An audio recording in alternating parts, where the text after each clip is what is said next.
जय Shri Ram dear students, welcome back to my master vocab English guru. मैं हूं गौरव Dhawan. So guys, जैसा कि आपको पता है कि लगातार मैं आपके लिए ये तीसरा सेशन लेके आ रहा हूं।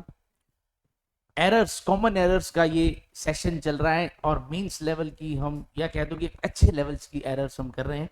तो आज उसी कड़ी में तीसरा पार्ट जो है हमारा, आज हम उसको स्टार्ट कर रहे हैं। सो गाइस, जिन लोगों ने अभी तक लाइक सब्सक्राइब नहीं किया है वो सब्सक्राइब जरूर करें और वीडियो को लाइक जरूर करें, हो सके तो शेयर भी जरूर करें। सो स्टार्ट करते हैं आज का हमारा ये सेशन। और सब्सक्राइब करने के बाद बेल आइकॉन जरूर दबाना, तभी कुछ फायदा होएगा। चलिए जी, तो पहला क्वेश्चन आपके सामने है।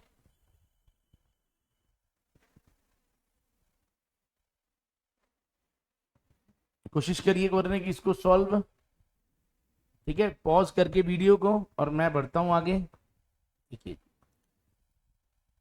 जब हम बात कर रहे हैं, जब इसके अंदर हमने अप्रोच शब्द का यूज कर लिया तो फिर हमें नियर शब्द की जरूरत नहीं है, क्योंकि नियर जो है फिर वो एक रिडंडेंट सा वर्ड बन जाता है जब हम अप्रोच वर्ड यूज कर चुके। ये वैसा ही कुछ हो गया जैसे रिपीट अगेन। अब आप रिपीट के बाद अगेन कह रहे हो सर, लोग बच्चे क्या बोलते हैं, सर प्लीज रिपीट अगेन। अरे जब रिपीट कह दिया अगेन की जरूरत नहीं है। तो अप्रोच का मतलब हम मुंबई अप्रोच कर जाएंगे, यानी हम लगभग मुंबई पहुंच जाएंगे, तो फिर नियर लिखने की जरूरत नहीं है। क्लियर है? देखिए नेक्स्ट।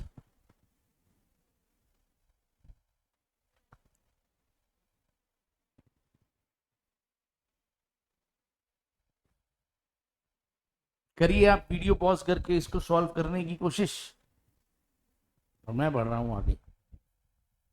देखिए जी, ये जो एक फ्रेज है ना, विद अ व्यू टू, मैं हालांकि एक वीडियो लेके आने वाला हूं बहुत ही जल्द, जिसके अंदर हम वो सारे फ्रेज की बात करेंगे जिसके बाद V1 प्लस ING आता है, यानी वो फ्रेज जिसके बाद जिरंड आता है।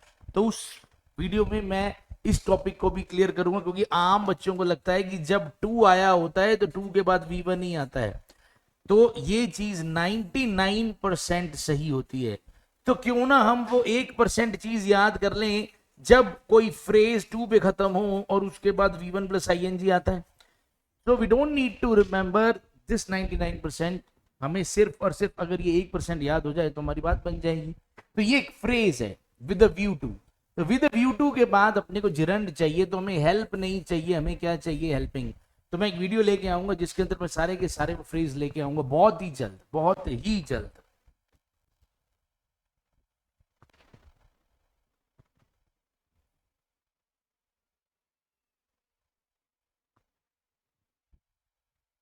चलिए, you can pause the video, मैं दे रहा हूं आंसर इसका। जब बात हो गई है यूनिवर्सली, जब हमने यूनिवर्सली कह दिया तो फिर हमें बाय ऑल लिखने की जरूरत नहीं है। यूनिवर्सली का मतलब पूरा यूनिवर्स वो काम कर रहा है। तो जब अगर मैं कहूं कि गंगानगर या पूरा इंडिया, मैं गंगानगर से हूं तो गंगानगर निकल गया, यानी पूरा इंडिया ये बात कर रहा है, तो अब मैं कहूं पूरा इंडिया, पूरे इंडिया में हर इंसान द्वारा, या तो आप कह दो पूरा इंडिया ही कर रहा है हर इंसान द्वारा, तो डबल हो गया, जरूरत नहीं है। तो जब आपने यूनिवर्सली कह दिया तो अब बाय ऑल लिखने की जरूरत नहीं है, हमें ये हटाना पड़ेगा। ठीक है, यहां से हटाना पड़ेगा। Pakistan support of to the, Pakistan की जो सपोर्ट है टेररिस्ट को, ठीक है ना, to the terrorist of any country should be universally condemned, यानी उसकी निंदा होनी चाहिए और हर एक आदमी को उसकी निंदा करनी चाहिए, यूनिवर्सली उसकी निंदा होनी चाहिए। तो यहां बाय ऑल लिखने की जरूरत नहीं है।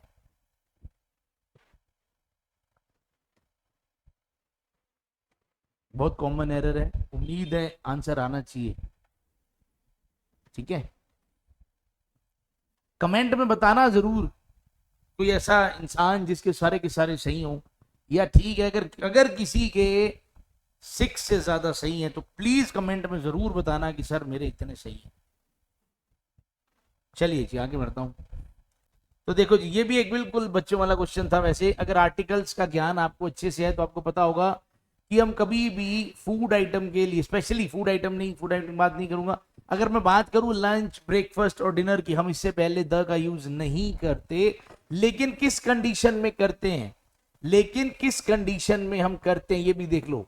देखो, अगर मैं कहूं मैंने खाना खाया, अगर आप कहते हो कि मैं 9 बजे खाना खाता हूं, मैं 4 बजे, मैं 3 बजे ब्रेकफास्ट करता हूं, और मैं सुबह 8 बजे ब्रेकफास्ट करता हूं, मैं 1 बजे लंच करता हूं, तब आपको द लिखने की जरूरत नहीं है। लेकिन अगर आपको ऐसा बोलना है वो लंच जो मैंने बाहर किया था उस दिन, वो मेरे को खराब कर गया, तो जब आपको वो लंच कहना है, वो डिनर, वो लंच, वो डिनर, तब आपको द लगाना पड़ेगा, क्योंकि आप कुछ एक स्पेशल पर्टिकुलर उस डिनर की बात कर रहे हो। ठीक है ना, वो डिनर जिसके पैसे मैंने दिए थे, ठीक है ना, वो पर्टिकुलर हो गया।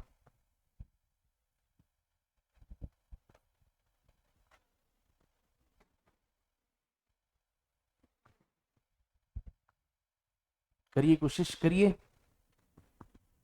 चलिए, देखिए जी, आपने जस्ट भी लगा लिया, आपने एग्जैक्टली भी लगा लिया, इन दोनों में से कोई एक, कोई भी एक लगा लो, सेंटेंस सही है।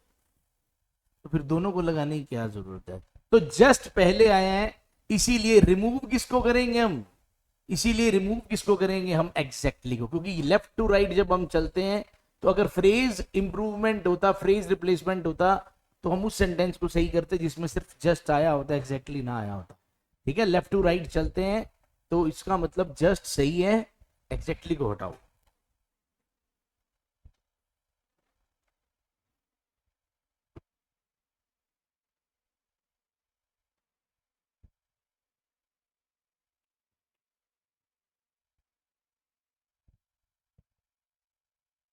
चलिए, ये क्वेश्चन थोड़ा अलग हटके है। देखिए, अब होकस पोकस का मतलब क्या होता है। होकस पोकस ये दरअसल एक, आप एक ऐसा फ्रेज कह सकते हो कि एक फ्रेज है कि mistaken hocus pocus for genuine knowledge, for genuine knowledge. ठीक है, mistaken hocus pocus for genuine knowledge, यानी आपने किसी ऐसी चीज को फेक और डिसेप्टिव समझ लिया जो एक्चुअल में रियल और ट्रू थी।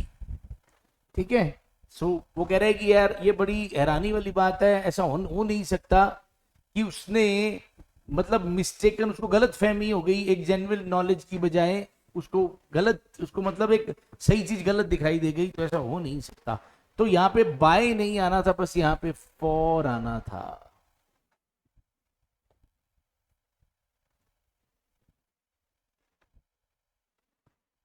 इसका आंसर तो ना जरूर आपका सही होना चाहिए, सच में, मतलब बिल्कुल बेसिक है, ये बिल्कुल बेसिक है। तो बच्चा कर जाता है गलती, क्या करें। चलिए, मैं दे रहा हूं आंसर। ठीक है जी, कुछ बेसिक चीज, बिल्कुल बेसिक। अगर अगर पास्ट टाइम का मतलब जैसे 2 मंथ्स, 3 मंथ्स, अगर पास्ट टाइम के बाद एगो आ जाए, तो उससे पहले जो क्लॉज आएगा वो पास्ट इंडेफिनिट होना चाहिए। और सेम सिचुएशन में अगर पास्ट टाइम के बाद बिफोर दिखाई दे जाए, तो अब जो क्लॉज आएगा, यहां पे जो टेंस होगा, वो पास्ट परफेक्ट होना चाहिए। क्लियर है। तो बेसिक सी चीज क्या होती है कि जब हम प्रेजेंट में खड़े होके पास्ट की बात करते हैं, जब हम प्रेजेंट में खड़े होके पास्ट की बात करते हैं, तो इस बात को बताने के लिए हमें चाहिए होता है पास्ट इंडेफिनिट। और जब हम पास्ट के भी पास्ट की बात करते हैं, यानी अल्टीमेटली हम एक ऐसी बात कर रहे हैं जिसके अंदर पहले एक पास्ट का रेफरेंस आया और फिर हम उससे भी पीछे जा रहे हैं, यानी इसको बोलते हैं पास्ट का पास्ट। तो पास्ट का पास्ट बताने के लिए हम पास्ट परफेक्ट का यूज करते हैं। तो दोनों, आपको सारी ही चीजें याद रखनी पड़ेंगी। तो यहां पे एक्सक्लेम्ड जो है वो आ गया पास्ट, यानी उसने बड़ी हैरानी से, बड़े दुख के साथ ये बात बताई। ठीक है ना, ये एक्सक्लेम्ड, क्या बताया, अब उसने बताया ही पास्ट में था, और अब जो बताया है वो उससे भी पहले हुआ था, कि उसका ब्रदर मर गया था सिर्फ 2 महीने पहले, जस्ट 2 मंथ्स बिफोर। तो इसका मतलब उसने हैरानी से बताया। एक्सक्लेम्ड तो ये वाली क्रिया हुई कुछ टाइम, कुछ दिन पहले, और जो अब उसने बात बताई वो तो फिर इससे भी पहले हुई है। इसी वजह से यहाँ पे अब हमें क्या करना है, हमें ये वाली जो क्रिया है ये पास्ट परफेक्ट में ले जानी पड़ेगी। तो हमें बस डाइड से पहले एक हैड लगाना पड़ेगा, दैट्स इट। ठीक है, हैड डाइड करते ही पास्ट परफेक्ट हो जाएगा।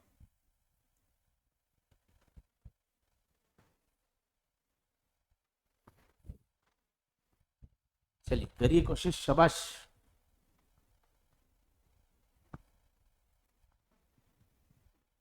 चलिए मैं बताता हूं इसका आंसर।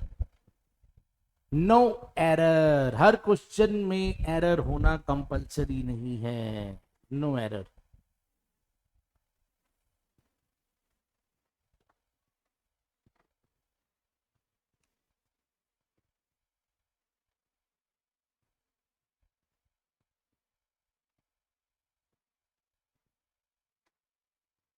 चलिए मैं बताता हूं इसका आंसर। अगेन नो एरर, क्योंकि बहुत बार बच्चों को लगता है कि एक बार नो एरर आ गया अब तो चलो कई क्वेश्चंस के बाद ही आएगा, ये लो कोई दिक्कत नहीं है इसके अंदर, कोई दिक्कत नहीं है। किसी को लग रहा है इसके अंदर कोई दिक्कत है कमेंट में पूछ के बता दो। मैं तो कह रहा हूँ लाइव क्लास लगा लो, आप लाइव क्लास लगाओगे तो मजा ही अलग आएगा। बताओ आप लाइव क्लास कब लगानी है।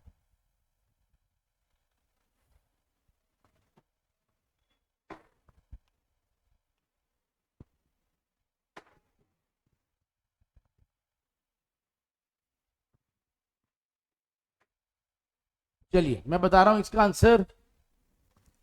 यहाँ एरर है, अब ऐसे बार बार रोज रोज मंगलवार नहीं होता। तो देखो जब आपने कैन नॉट यूज कर ही लिया, यानी ये जो वर्ड होता है कैन और कुड, ये एक तरीके से किसके बराबर होते हैं, बी एबल टू।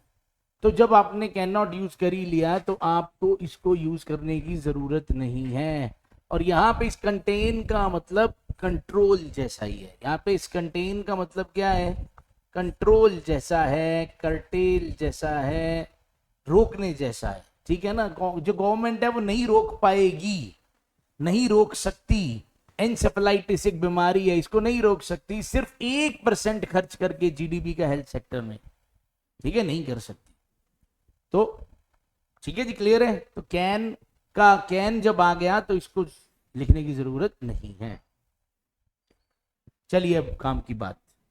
11 तारीख से एक बिल्कुल नया बैच स्टार्ट हो रहा है, तपस्या कोर्स, बिल्कुल जीरो लेवल से, जिसके अंदर इंग्लिश के तीनों फील्ड्स, ग्रामर, वोकैब, कॉम्प्रिहेंशन पर दबा के काम होगा। अगर जीरो लेवल से इंग्लिश इंप्रूव करना चाहते हो, वो लोग जिनका प्री क्लियर हो जाता है, मींस क्लियर नहीं होता, उनके लिए बहुत काम का कोर्स है। जो लोग ऑलरेडी कहीं से पहले पढ़ चुके हैं, वो अब रोज इतना नहीं पढ़ना चाहते, वो लाइव क्लास लगाना नहीं चाहते, तो वो रिकॉर्डेड क्लास भी खरीद सकते हैं, रिकॉर्डेड बैच है वो भी खरीद सकते हैं। लेकिन जो लोग लाइव क्लास लगाना चाहते हैं, या अगर आप मेरे आसपास के लोग की वीडियोस देख रहे हैं, तो आप ऑफलाइन क्लास लगा सकते हैं। 11 तारीख से बैच स्टार्ट है और जो हम क्लास में पढ़ाएंगे वही लाइव आपको दिखाई देगा, तो आप लाइव भी ज्वाइन कर सकते हैं। ठीक है जी। चलिए, तो हार्ड जो लोग लाइव क्लास अटेंड करेंगे दूर से, उनको स्टडी मटेरियल मिलेगा, ऐप मिलेगी, सब कुछ मिलेगा, बढ़िया टेस्ट सीरीज होगी, ढंग से मेहनत करवाई जाएगी, you don't need to worry.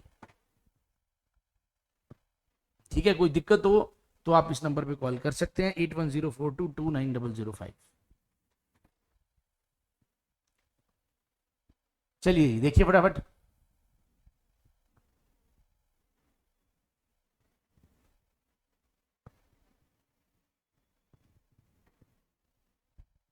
चलिए मैं बताता हूं, देखिए अब यहां पे ये जो ग्लिमर शब्द आया है ना, ग्लिमर, ग्लिमर ऑफ होप, अब ये एक फ्रेज होता है वैसे, ठीक है, और इसी के साथ हमें अ लगाना है, यानी अ ग्लिमर ऑफ होप का मतलब बन जाता है आशा की एक किरण। तो ग्लिमर का मतलब, जब ग्लिमर नाउन होता है तो इसका मतलब एक तरीके से किरण बन जाती है, अ फ्लैश ऑफ लाइट। ठीक है जी, आशा की किरण। और अगर ये वर्ब हो तो इसका मतलब फिर क्या है, एकदम से ब्राइटली शाइन करना, जैसे कि स्टार करता है, तो ब्राइटली शाइन, ब्राइटली।